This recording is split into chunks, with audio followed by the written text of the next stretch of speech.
नमस्कार, मैं दामिनी शर्मा सजग भारत में आपका स्वागत करती हूँ। आज आपको एक ऐसी घटना बताने जा रही हूँ, एक ऐसी स्टोरी बताने जा रही हूँ जिससे साफ साफ जाहिर होता है, साबित होता है कि आज भी हमारे देश में इंसानियत जीवित है। कहा जाता है ना कि कलयुग आ गया है, इंसान इंसान का दुश्मन है, इंसान नफरत करता है इंसानों से, इंसानियत नहीं बची है देश में। आपको इस स्टोरी से ही पता लग जाएगा कि आज भी हमारे देश में कुछ ऐसे लोग हैं जो इंसानियत के नाते जीते हैं। दरअसल घटना है नागपुर की। नागपुर में एक 85 वर्षीय बुजुर्ग जिनको कोरोना होता है, कोरोना संक्रमित पाए जाते हैं, कंडीशन दिन प्रतिदिन बिगड़ती जाती है और एक अस्पताल की जरूरत पड़ती है। एक अस्पताल जिसके लिए आज पूरा भारत देश परेशान है। ऑक्सीजन की किल्लत है कि कैसे भी हमें अस्पताल मिल जाए। नागपुर में भी यही हुआ। 85 वर्षीय बुजुर्ग जिनका नाम था नारायण दबालकर। नारायण दबालकर को बड़ी मिन्नतों के बाद, बड़े संघर्ष के बाद, बड़ा घूमने के बाद, इधर उधर धक्के खाने के बाद नागपुर में एक अस्पताल मिलता है, एक बेड मिलता है। डॉक्टर्स ने कहा कि आपकी कंडीशन जो है वो स्टेबल है, आपको बेड की ज़रूरत है, आपको आराम की ज़रूरत है। वहीं कुछ घंटों बाद जब नारायण जी को अस्पताल मिलता है, बेड मिलता है, उसके कुछ घंटों बाद एक महिला वहाँ पर आती है अपने 40 वर्षीय जवान पति के साथ, जो वो भी संक्रमित पाए जाते हैं कोरोना से और उन्हें भी एक बेड की आवश्यकता होती है। वही बेड दोबारा बता रही हूँ जिसके लिए पूरा भारत देश आज लड़ रहा है। उन्हें भी एक बेड की जरूरत होती है। अस्पताल के प्रशासन से लेकर हर किसी से वो मिन्नत करते हैं, हर किसी से हाथ जोड़कर विनती करते हैं कि उन्हें बेड दे दिया जाए, परंतु उन्हें कोई बेड नहीं मिलता। युवक की हालत बिगड़ती जाती है। महिला बार बार हाथ जोड़कर यह विनती करती है कि मेरे पति को बचा लीजिए, मेरे घर परिवार है, बच्चे हैं।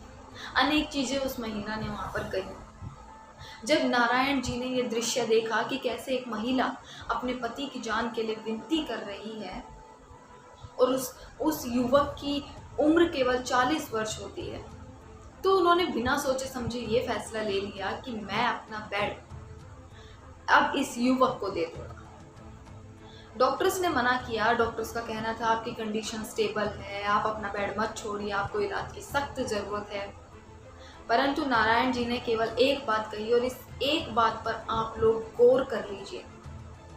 ये एक बात जब उन्होंने कही कि मेरी उम्र 85 वर्ष है, मैं 85 वर्ष जी चुका हूँ, मैं अपनी ज़िंदगी जी चुका हूँ, परंतु यह युवक जिसकी उम्र केवल 40 वर्ष है और जिसको अपने जीवन में और संघर्ष करना है, ज़िंदगी जीनी है, जिसका घर परिवार है, जिसके बच्चे हैं, बच्चों को ज़रूरत है, तो उसे बेड की सख्त ज़रूरत है। इसीलिए मैं अपना बेड बिना सोचे समझे इस युवक को देना चाहता हूँ। हालांकि अस्पताल वालों ने उनसे लिखवाया भी कि उन्होंने अपनी जिम्मेदारी पर यह फैसला लिया है, हॉस्पिटल इसके लिए जिम्मेदार नहीं है। और खुशी खुशी नारायण जी ने यह फैसला लिया भी, उन्होंने लिखकर भी हॉस्पिटल वालों को तुरंत दे दिया बिना सोचे समझे। और वहीं उस युवक को बेड मिल जाता है, जिसके बाद नारायण दबालकर अपने घर वापस लौट जाते हैं और कहते हैं कि मेरे घर वालों के साथ ही अब मैं कुछ वक्त बिताना चाहता हूँ।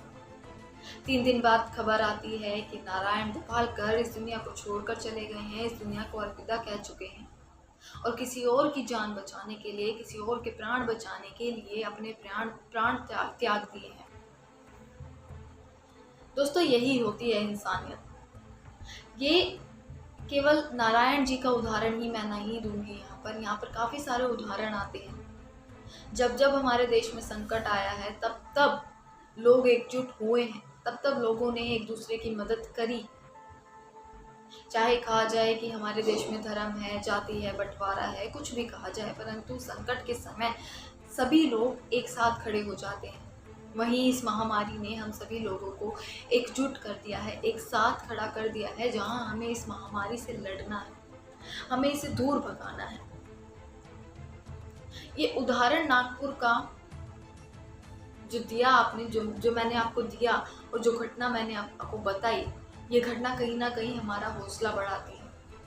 यह हमारे अंदर एक जज्बात पैदा करती है कि हम भी लोगों की मदद करें, चाहे उन्हें 2 वक्त की रोटी देकर करें, या उन्हें उनकी छोटी सी मदद करें, या ऑक्सीजन दिलवाने में उन्हें मदद करें, या कुछ पैसों से उनकी मदद की जाए, परंतु मदद कीजिए। क्योंकि यही समय है जब हमें एक दूसरे की मदद करनी है, हमें एक दूसरे का हौसला बढ़ाना है, एक दूसरे की ताकत बनना है। आप देखेंगे कि हमारे देश में धर्म जाति बंटवारा जो किया जाता था हमेशा से ही, हिंदू मुस्लिम सिख ईसाई, आज हर कोई कोरोना महामारी से लड़ रहा है। और कोरोना महामारी में ना कोई धर्म है ना कोई जाति है, यहाँ केवल है इंसान। और इंसान की इंसानियत जो है वो आज जीवित है। पूरे भारत देश में जिस प्रकार से अब कोरोना महामारी फैल चुकी है, कोरोना की दूसरी लहर ने भारत में आतंक मचाया हुआ है, लोगों में भय बना हुआ है, लोगों में डर बना हुआ है कि अब क्या होगा। ऑक्सीजन की किल्लत है, बेड नहीं मिल पा रहे, शमशान में लाशें नहीं जल पा रही हैं। आप सोच सकते हैं कि किस परिस्थिति से देश की जनता इस समय गुजर रही है। यह देश किस स्थिति से परिस्थिति से गुजर रहा है। लोगों को डरावनी तस्वीरें इस समय जो देखने को मिल रही हैं, भयावह तस्वीरें इस समय देखने को मिल रही हैं, जिनसे नेगेटिविटी उनके चारों ओर फैलती जा रही है। वहीं जब ऐसे उदाहरण आते हैं तो हौसला बढ़ता है कि कैसे अपने प्राण त्याग दिए दूसरे के प्राण बचाने के लिए। आज समय है कि हम सभी लोग एक हो जाएं। आज समय है कि हम सभी लोग एकजुट होकर इस महामारी से लड़ें। किसी न किसी प्रकार से किसी न किसी की मदद करके। सोचिए वो गरीब लोग किस प्रकार से अपनी जीविका चला रहे होंगे, या वो मजदूर जो पलायन कर रहे हैं, जो अपनी रोजी रोटी छोड़कर बेरोजगारी की वजह से अपने गांव की ओर लौट रहे हैं, जिन्हें यह डर है कि हालात पिछले साल की तरह ना हो जाए। जो अपने गांव की ओर लौट रहे हैं कि केवल 2 वक्त की रोटी उन्हें मिल सके, अपने परिवार के साथ रहें, अपने बच्चों के साथ रहेंगे। इस स्थिति से हमें बाहर निकलना है, और ये जरूरी है कि आप और हम लोग अब साथ खड़े रहें, एक दूसरे की हिम्मत बने, एक दूसरे का हौसला बने। आप सभी लोगों से अपील करती हूँ कि आप लोग अपने घर में सुरक्षित रहें। आप लोग मास्क लगाएं, 2 गज की दूरी रखें, भीड़ भाड़ वाले इलाके में ना जाएं, अवॉइड करें जितना हो पाए। अपनी तरफ से पूरी कोशिश करें अपने आप को सेफ रखने की। ये महामारी है, एक संकट है, जल्द हम लोग इससे बाहर भी निकलेंगे और जल्द दोबारा वही जिंदगी जिएंगे जो पहले जीते थे, जिसकी आजकल हर कोई आशा कर रहा है, उम्मीद कर रहा है कि कब वो वापस आएंगे दिन। सैनिटाइज करते रहें हाथों को, समय समय पर हाथ धोएं, मास्क लगाएं, 2 गज की दूरी रखें और घरों में रहें, सुरक्षित रहें। आपसे बस यही अपील है।